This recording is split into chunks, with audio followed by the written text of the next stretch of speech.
Bonjour, c'est Alex de Waterfall Revenue. On va parler aujourd'hui du concept de SMART Goals. Alors, j'ai un petit peu hésité avant de faire cet épisode de podcast parce que, bon, les objectifs SMART, c'est connu, c'est assez bateau, mais je me dis peut-être que tout le monde ne connaît pas, donc on va prendre un petit peu de temps sur ce podcast pour cet outil. C'est un outil de management puissant pour définir des objectifs pour ses équipes. Allez, on essaye d'aller vite.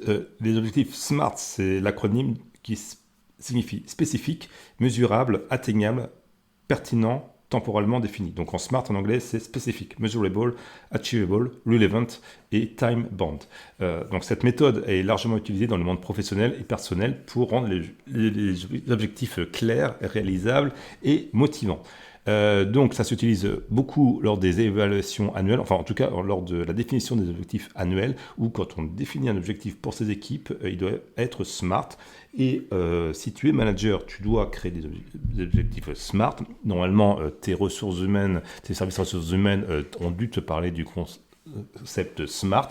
Et toi, en tant qu'employé, quand tu reçois un objectif de ton manager, s'il n'est pas SMART, SMART dans le sens de l'acronyme, hein, il faut le challenger pour le rendre SMART, parce qu'un objectif pas SMART, c'est la porte ouverte à beaucoup d'interprétations, d'objectivité, et parfois ça peut te servir quand tu n'as pas vraiment fait tes objectifs, mais que tu as un manager avec qui tu as une bonne relation. Et parfois, dans d'autres cas de figure, ne pas avoir des objectifs SMART, ça laisse toute la latitude à ton management qui peut-être t'apprécie pas, ou à te mettre une mauvaise notation. Donc il faut...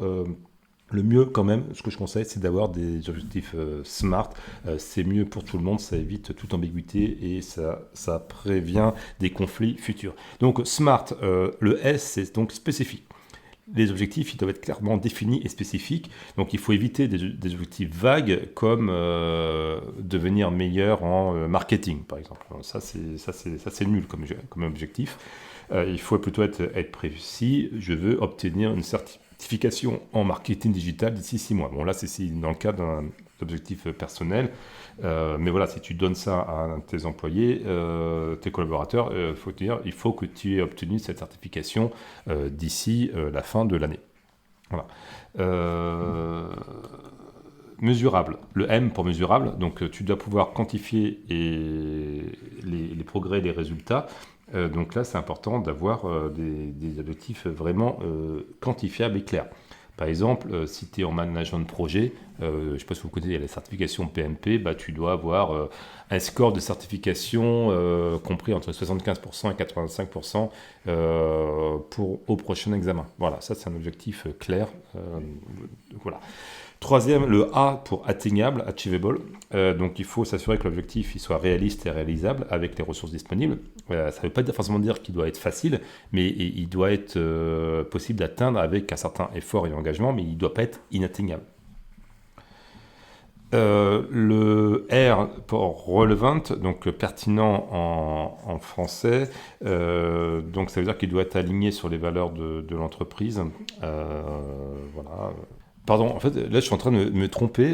Pour préparer ce podcast, j'ai juste demandé à ChatGPT de me dire de me rappeler l'acronyme SMART. Et pour le R, il me propose relevant, mais je suis en train de me rendre compte, c'est pas relevant, le R, c'est réaliste. C'est réaliste.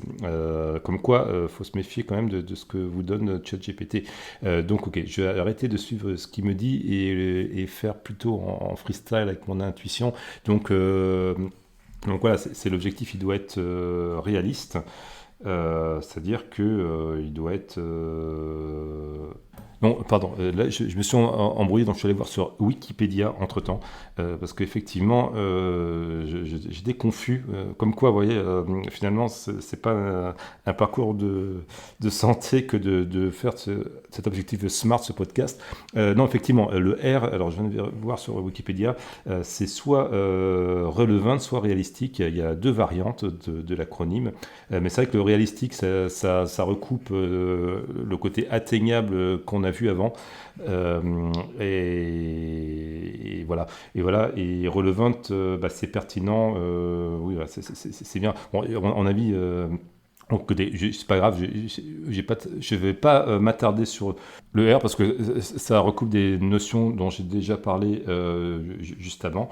En tout cas, ce qui est certain, c'est que le T, c'est pour time bound, qui est donc temporellement défini en français. Donc, il faut définir une date limite claire pour atteindre ton objectif ou pour le collaborateur pour être certain que les choses doivent être faites à une certaine date. Donc, si tu atteint l'objectif mais trop tard, et ben tu n'as pas atteint ton objectif. Donc comment t'appliques toi les objectifs SMART qu'on te fixe et tu peux également utiliser le principe pour tes objectifs personnels ou professionnels, enfin les objectifs que tu te mets à toi-même.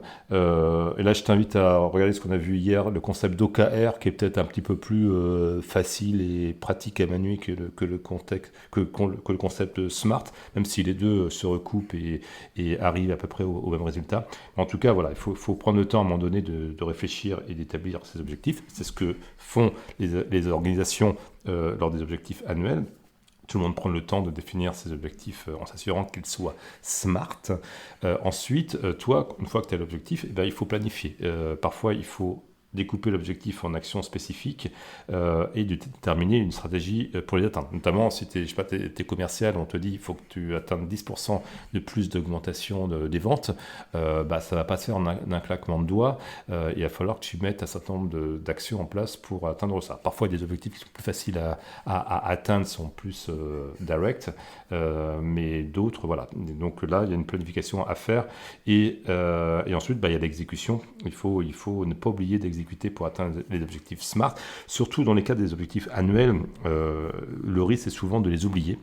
Donc moi, ce que je fais, ce que je faisais avant quand j'étais employé, c'est que j'imprimais les objectifs annuels que je m'étais fixé, et également que je me fixais à mes employés, et je les avais toujours dans une pochette transparente à portée de main sur mon bureau, et je mettais ça à côté avec ma liste d'espèces de liste de to-do list, même si j'aime pas trop le concept de to-do list, une fois par semaine, le vendredi, quand je replanifiais ce que je devais faire la semaine d'après, je remettais tout le temps, je recopiais tout le temps quels étaient mes smart objectifs pour être sûr qu'ils ne se perdent pas en cours de route.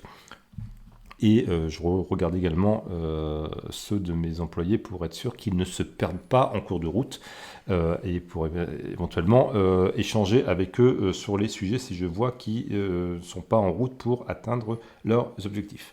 Donc pour conclure, objectif SMART, quel que soit le sens du R, en tout cas SMART pour intelligent, c'est vraiment un outil puissant pour tous ceux qui cherchent à améliorer leur efficacité. Et c'est un outil puissant de management dans le cadre des objectifs annuels, mais également dans tous les petits objectifs qui peuvent être donnés en cours de route aux salariés, aux collaborateurs.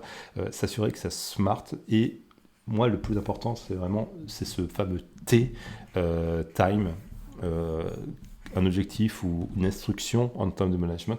Il faut toujours qu'on dise à faire avant telle date, parce que sinon, c'est des paroles en l'air. En tout cas, si tu appliques ça à ta vie personnelle, ou professionnelle, en tout cas, c'est pour les objectifs que tu t'impliques, que tu te donnes toi-même, mais ce time, qui soit bien réaliste, bien calibré, ni trop tôt, ni trop tard, de manière à le faire. Alors, un point d'expérience, notamment pour les objectifs qu'on se met soi-même, quand on se met des objectifs qui sont plus lointains dans l'année, souvent on a tendance à les oublier, à les faire plus tard. Donc il faut mieux parfois décomposer un objectif final en plusieurs sous-objectifs et en donnant l'objectif un délai du trimestre, voire ensuite du mois. Donc de décomposer, on part du gros objectif qui est peut-être à faire, je sais pas, d'ici 12 mois.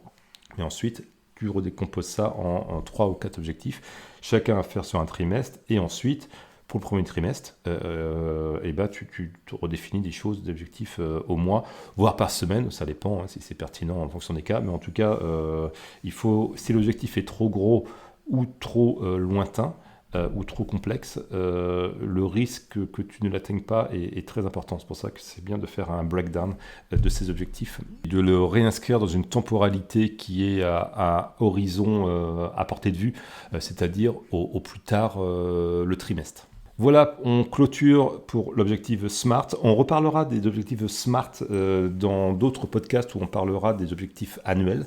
Mais en tout cas, en termes d'outils, je pense qu'on a fait le tour de ce qui est intéressant à utiliser au jour le jour en tant que manager si tu veux t'améliorer dans ta carrière professionnelle. Si tu veux aller plus loin, avoir d'autres outils de manager, je t'invite à écouter les épisodes précédents de ce podcast. Tu peux aller aussi sur mon site internet waterfallrevenue.com où tu trouveras des formations payantes mais qui sont très intéressantes si tu veux aller beaucoup plus loin dans la progression de ta carrière pour acquérir des soft skills, des stratégies, des tactiques pour booster ta carrière et également des stratégies de vie, des stratégies professionnelles pour considérer sa carrière professionnelle sur le temps long et augmenter graduellement sans se perdre en route ton niveau de rémunération. Et je te dis à demain pour un autre épisode. C'était Alex de Waterfall Revenue.